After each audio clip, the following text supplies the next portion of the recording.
ஒரு வெத்தலையோன்றது பழமையான பயனுள்ள பொருட்கள், அதுக்கு மதிப்பு இருக்கு.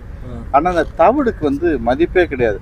ஒருத்தர்கிட்ட பிள்ளைய இப்படி வாங்கும்போது இப்படி மதிப்பற்ற பொருளை கொடுத்தா வாங்குறாங்க, தவிடை கொடுத்து வாங்கியிருக்காங்க அப்படின்னு பார்த்தா அதில் மிகப்பெரிய அர்த்தம் இருக்குது. என்னென்னா, ஒருத்தன் பிள்ளைய கொடுக்குறான்ல, அவன் காசுக்கெல்லாம் கொடுக்கல, சும்மா ஒரு தவிடை வாங்கிட்டு கொடுக்குறான்னா பொருள் ஆசையில், பணாத்த ஆசையில் தன் பிள்ளையை விற்கலை, இவங்களுக்கு கொடுக்கன்றக்காண்டி எந்த விலையும் மதிப்பற்ற ஒரு தவிடுன்ற ஒரு கைப்பிடி தவிடை வாங்கிட்டு கொடுக்குறான்னா, நாளைக்கு இவன் உரிமையும் கொண்டாடக்கூடாது.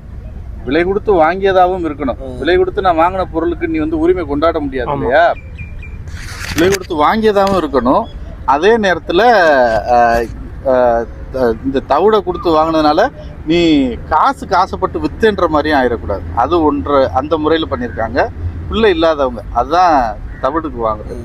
தத்தெடுக்கிறது அப்படின்றது எதுக்காக அவங்க பண்ணியிருக்காங்க அப்படின்னா, தத்தெடுத்தல் என்ன விஷயம்னா, இறந்த பிறகு அந்த ஆன்மா சுற்றிக்கிட்டே இருக்கும், தனக்கு நீத்தார் கடன் செய்யணும், பின்னாடி எனக்காக என்னுடைய வாரிசு நீத்தார் கடன் பின்னாடி உள்ள காரியங்கள்லாம் செய்யணுன்றக்காண்டி இந்த ஒரு குறிப்பிட்ட சமூகத்தினர் மட்டும் தத்தெடுத்திருக்கு.